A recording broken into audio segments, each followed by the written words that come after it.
नमस्कार दोस्तों, स्वागत है आपका हमारे YouTube चैनल पर। आज मैं लेकर आई हूँ शिव महापुराण कथा का 28वां अध्याय। दक्ष के यज्ञ का समाचार पा सती का शिव से वहाँ चलने के लिए अनुरोध। दक्ष के शिवद्रोह को जानकर भगवान शिव की आज्ञा से देवी सती का पिता के यज्ञ मंडप की ओर शिव गणों के साथ प्रस्थान। यही सब इस कथा में वर्णित है। बर्मा जी कहते हैं, नारद जब देव ऋषिगण बड़े उत्साह और हर्ष के साथ दक्ष के यज्ञ में जा रहे थे, उसी समय दक्ष कन्या देवी सती गंधमादन पर्वत पर चंदोवेश से युक्त धारागृह में सखियों से घिरी हुई भांति भांति की उत्तम क्रीड़ाएं कर रही थी। प्रसन्नतापूर्वक क्रीड़ा में लगी हुई देवी सती ने उस समय रोहिणी के साथ दक्ष यज्ञ में जाते हुए चंद्रमा को देखा। देखकर वे अपनी हितकारिणी प्राण प्यारी श्रेष्ठ सखी विजया से बोली, मेरी सखियों में श्रेष्ठ प्राणीप्रिय विजय, जल्दी जाकर पूछ तो आ चंद्रदेव रोहिणी के साथ कहाँ जा रहे हैं। सती के इस प्रकार आज्ञा देने पर विजया तुरंत उनके पास गई और उसने यथोचित शिष्टाचार के साथ पूछा, चंद्रदेव आप कहाँ जा रहे हैं। विजया का यह प्रश्न सुनकर चंद्रदेव अपनी यात्रा को उद्देश्य आदरपूर्वक बताया। दक्ष के यहाँ होने वाले यज्ञोत्सव आदि का सारा वृत्तांत कहा। वह सब सुनकर विजया बड़ी उतावली के साथ देवी के पास आई और चंद्रमा ने जो कुछ कहा था वह सब उसने कहा सुनाया। उसे सुनकर कालिका सती देवी को बड़ा विस्मय हुआ। अपने यहाँ सूचना न मिलने का क्या कारण है, यह बहुत सोचने विचारने पर भी उनकी समझ में नहीं आया। तब उन्होंने पार्षदों से घिरे अपने स्वामी भगवान शिव के पास आकर भगवान शंकर से पूछा।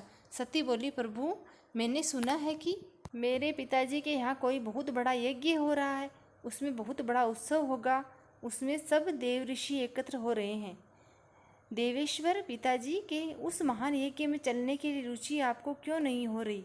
इस विषय में जो बात हो वह सब बताइए। महादेव सुहृदों का यह धर्म है कि वे सुहृदों के साथ मिले जुले, यह मिलन उनके महान प्रेम को बढ़ाने वाला होता है। अतः प्रभु मेरी स्वामी, आप मेरी प्रार्थना मानकर सर्वदा प्रयत्न करके मेरे साथ पिताजी के यज्ञशाला में आज ही चलिए। सती की यह बात सुनकर भगवान महेश्वर देव, जिनका हृदय दक्ष के वाग्वाणों से घायल हो चुका था, मधुर वाणों में बोले, देवी तुम्हारे पिता दक्ष ने मेरी विशेष द्रोही हो गए हैं। जो प्रमुख देवता और ऋषि अभिमानी हैं, मूढ़ और ज्ञान शून्य हैं, वे ही सब तुम्हारे पिता के यज्ञ में गए हैं। जो लोग बिना बुलाए दूसरे के घर जाते हैं वे वहाँ अनादर पाते हैं, जो मृत्यु से भी बढ़कर कष्टदायी है। अतः प्रिय, तुमको और मुझको तो विशेष रूप से दक्ष के यज्ञ में नहीं जाना चाहिए, क्योंकि वहाँ हमें बुलाया नहीं गया है। यह मैंने सच्ची बात कही है। महात्मा महेश्वर ऐसा कहने पर सती रोषपूर्वक बोली, शंभु आप सबके ईश्वर हैं, जिनकी जाने से यज्ञ सफल होता है, उन्हीं आपको मेरे दुष्ट पिता ने इस समय आमंत्रित नहीं किया। प्रभु दुरात्मा का अभिप्राय क्या है वह सब मैं जानना चाहती हूँ। साथ ही वहाँ आए हुए संपूर्ण दुरात्मा देव ऋषियों भावों का मैं भी पता लगाना चाहती हूँ। अतः प्रभु मैं आज ही पिता के यज्ञ में जाती हूँ। नाथ महेश्वर आज मुझे वहाँ जाने की आज्ञा दीजिए। देवी सती के ऐसा कहने पर सर्वज्ञ सर्वद्रष्टा सृष्टिकर्ता एवं कल्याण स्वरूप साक्षात भगवान रुद्र उनसे इस प्रकार बोले।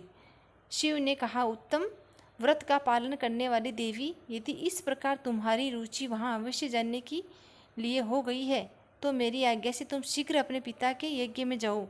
यह नंदी वृषभ सुसज्जित है, तुम एक महारानी के अनुरूप राज्योपचार साथ ले सादर इस पर सवार होकर बहु संख्यक प्रथम गणों के साथ यात्रा करो। प्रिय, इस विभूषित वृषभ भर पर आरूढ़ हो। रुद्र के इस प्रकार आदेश देने पर आभूषणों से अलंकृत सती देवी सब साधनों से युक्त हो पिता के घर की ओर चली।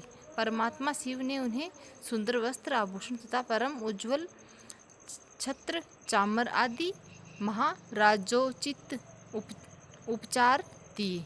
भगवान शिव की आज्ञा से 60,000 रुद्रगण बड़ी प्रसन्नता और महान उत्साह के साथ कौतूहल पूर्वक सती के साथ गए। उस समय वहाँ यज्ञ के लिए यात्रा करते समय सब और महान उत्सव होने लगा। महादेव जी के गणों ने शिव प्रिया सती के लिए बड़ा भारी उत्सव रचाया। वे सभी गण को कौतूहलपूर्ण कार्य करने तथा सती और शिव के यज्ञ को गाने लगे।